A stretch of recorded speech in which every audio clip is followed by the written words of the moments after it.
Assalamualaikum warahmatullahi wabarakatuh. Salam sejahtera untuk kita semua.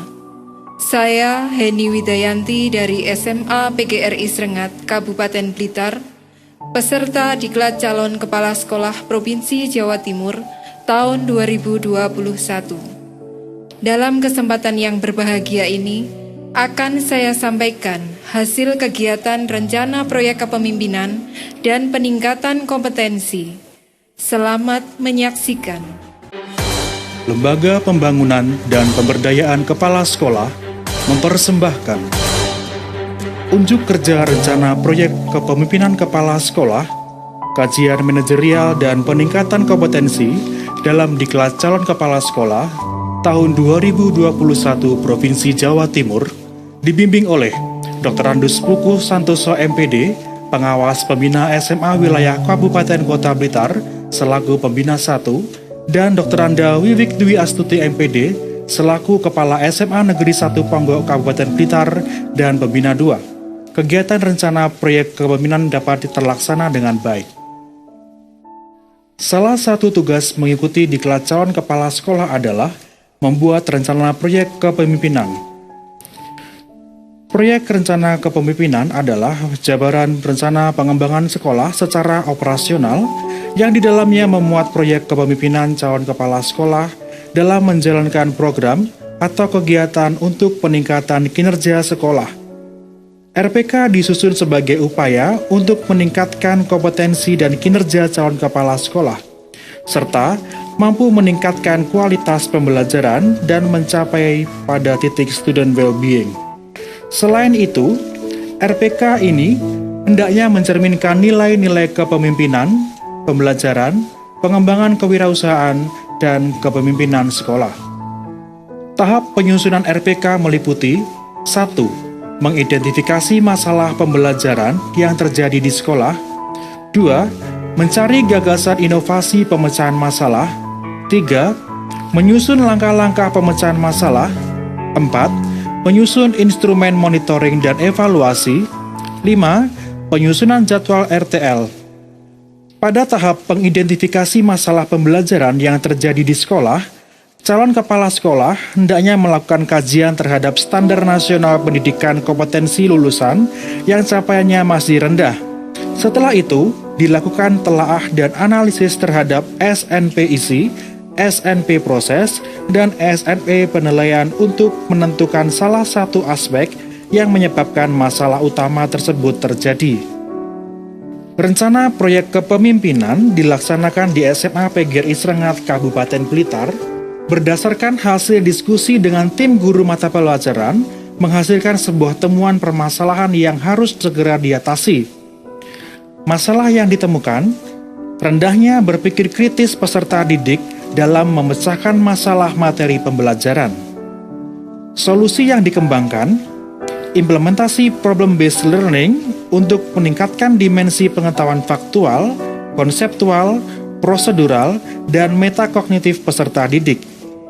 Berdasarkan solusi tersebut, rencana proyek yang akan dilakukan memiliki tujuan: A. Meningkatkan pengetahuan, sikap, dan keterampilan. B. Meningkatkan kemampuan calon kepala sekolah dalam memecahkan monitoring dan menyusun laporan RPK. C. Meningkatkan kemampuan guru dalam pengelolaan pembelajaran yang aktif, kreatif, dan inovatif. D. Mampu melakukan pemetaan capaian SNP yang didasarkan pada kondisi nyata dan rapot mutu sekolah. E. Meningkatkan dimensi kompetensi kepala sekolah yang paling rendah dari hasil AKPK sebagai calon kepala sekolah. F. Meningkatkan dimensi pengetahuan faktual, konseptual, prosedural, dan metakognitif siswa melalui implementasi problem-based learning. Indikator pembelajaran problem-based learning meliputi A. Guru mampu menerapkan problem-based learning dalam proses pembelajaran. B. Siswa memiliki dimensi pengetahuan faktual, konseptual, prosedural, dan metakognitif yang baik. C. Terwujudnya pencapaian student well-being. Rencana proyek kepemimpinan dilaksanakan melalui 2 siklus meliputi in-house training dan eksekusi.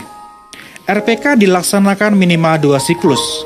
Pelaksanaan siklus 2 didasarkan pada hasil refleksi siklus 1. Tujuannya adalah memperbaiki dan meningkatkan hal-hal yang masih belum bisa dicapai dalam siklus 1. Metode di RPK siklus 2 tidak harus sama dan boleh berbeda dengan metode di RPK siklus 1. Setelah melakukan proses IHT, calon kepala sekolah melakukan tinjauan manajerial di sekolah asal dan sekolah magang. Sekolah magang dilaksanakan di SMA Negeri 1 Ponggok, Kabupaten Blitar. Berdasarkan hasil tinjauan di sekolah asal dan sekolah magang, menghasilkan sebuah kondisi yang harus diperbaiki, yaitu peningkatan berpikir kritis siswa dalam memecahkan masalah materi pembelajaran. Siklus 1 meliputi A. Koordinasi dengan Dinas Pendidikan, B. Rapat penyusunan panitia in-house training, C. Panitia penyusunan program, D. Menentukan anggaran dana, E. Menentukan narasumber, F. Menghubungi narasumber, G. Menentukan tanggal pelaksanaan, H. Membuat dan menyampaikan undangan. Setelah melakukan 8 poin di atas, maka kegiatan in-house training dilanjutkan sebagai berikut. A. Peserta mengisi daftar, B. Laporan kegiatan in-house training oleh panitia, C. Paparan materi dan praktik oleh narasumber, D. Tanya jawab peserta dengan narasumber, E. Pembuatan RPP berbasis problem based learning, F. Penggunaan media pembelajaran, G. Penentuan alat pembelajaran, H. Penentuan referensi atau sumber belajar, I. Membuat instrumen pembelajaran berbasis problem based learning, C. Acara ditutup dengan doa. Berdasarkan 10 kegiatan siklus 1 di atas, sehingga pembelajaran berbasis problem based learning dilaksanakan dengan mengembangkan dimensi pengetahuan faktual, konseptual, prosedural, dan metakognitif. Observasi penerapan pembelajaran berbasis problem based learning dengan mengembangkan dimensi pengetahuan faktual, konseptual, prosedural, dan metakognitif.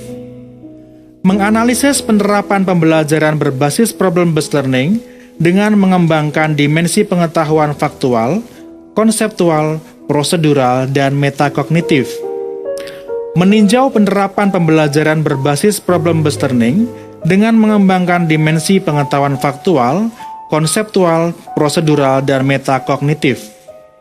Kepala sekolah melakukan evaluasi penerapan pembelajaran berbasis problem based learning dengan mengembangkan dimensi pengetahuan faktual, konseptual, prosedural, dan metakognitif. Setelah melakukan siklus 1 di atas yang dibuka dengan program pelaksanaan in-house training, calon kepala sekolah memiliki sebuah perbandingan antara kondisi di lapangan dengan kondisi yang ideal. Berdasarkan perbandingan tersebut, sehingga calon kepala sekolah melakukan peningkatan kompetensi atau PK dalam siklus 2. Siklus 2 dilaksanakan meliputi persiapan, pelaksanaan, monitor dan evaluasi hingga refleksi.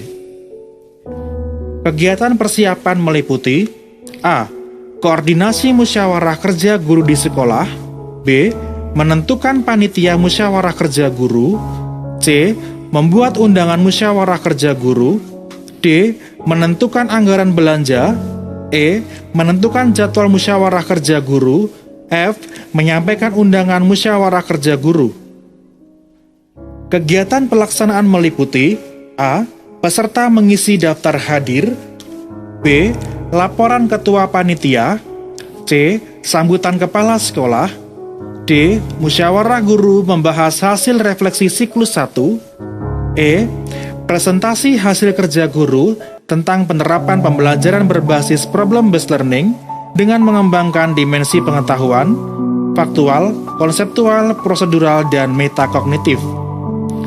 F. Meninjau ulang penerapan pembelajaran berbasis problem based learning dengan mengembangkan dimensi pengetahuan faktual, konseptual, prosedural, dan metakognitif. G. menganalisis hasil dari penerapan pembelajaran berbasis problem-based learning dengan mengembangkan dimensi pengetahuan faktual, konseptual, prosedural, dan metakognitif. Kegiatan monitor dan evaluasi calon kepala sekolah dalam penerapan pembelajaran berbasis problem-based learning dengan mengembangkan dimensi pengetahuan faktual, konseptual, prosedural, dan metakognitif. Refleksi calon kepala sekolah dalam penerapan pembelajaran berbasis problem-based learning dengan mengembangkan dimensi pengetahuan faktual, konseptual, prosedural, dan metakognitif. Terakhir, pemberian saran untuk tindak lanjut berikutnya. Assalamualaikum warahmatullahi wabarakatuh. Saya Ibu Widi Artini, guru mata pelajaran biologi. Setelah menerapkan pembelajaran berbasis problem-based learning, anak-anak lebih memahami materi dengan mudah. Kemudahan memahami materi tentunya dipicu dari umpan berpikir kritis. Berpikir kritis ini dapat muncul dari problem-problem yang ada dalam materi. Oleh karena itu, pembelajaran berbasis problem-based learning sangat baik diterapkan untuk membangun berpikir kritis bagi siswa. Demikian paparan saya. Assalamualaikum warahmatullahi wabarakatuh. Assalamualaikum warahmatullahi wabarakatuh. Saya Bima Driansa, siswa kelas 11 PS. Saya sangat senang dengan pembelajaran problem-based learning. Karena dalam pembelajaran tersebut saya menjadi tertarik. Selain tertarik, saya juga sangat untuk memecahkan masalah dalam materi. Teman-teman saya juga menjadi aktif dalam berdiskusi. Pembelajaran problem-based learning sangat bagus untuk kami. Assalamualaikum warahmatullahi wabarakatuh. Saya Vivian Ersina Eka Putri, siswa kelas 12 IPS. Saya sangat senang dengan pembelajaran problem-based learning karena dalam pembelajaran tersebut saya menjadi tertarik. Selain tertarik, saya juga sangat semangat untuk memecahkan masalah dalam materi. Teman-teman saya juga menjadi aktif dalam diskusi. Pembelajaran problem-based learning sangat bagus untuk kami. Terima kasih. Wassalamualaikum warahmatullahi wabarakatuh. Warahmatullahi wabarakatuh. Saya Yunita Gwirahmawati selaku guru pelajaran kimia. Menurut saya, pembelajaran problem-based learning memudahkan siswa dalam memahami materi pelajaran dalam kimia. Dengan metode ini, masalah-masalah yang timbul menyebabkan siswa mampu berpikir kritis dan mengantarkan siswa untuk berpikir secara hots. Selain itu, saya juga melihat keaktifan siswa yang meningkat. Menurut saya, pembelajaran berbasis problem-based learning sangat layak untuk dikembangkan. Terima kasih. Demikian video unjuk karya dari saya. Semoga bermanfaat. Wassalamualaikum warahmatullahi wabarakatuh.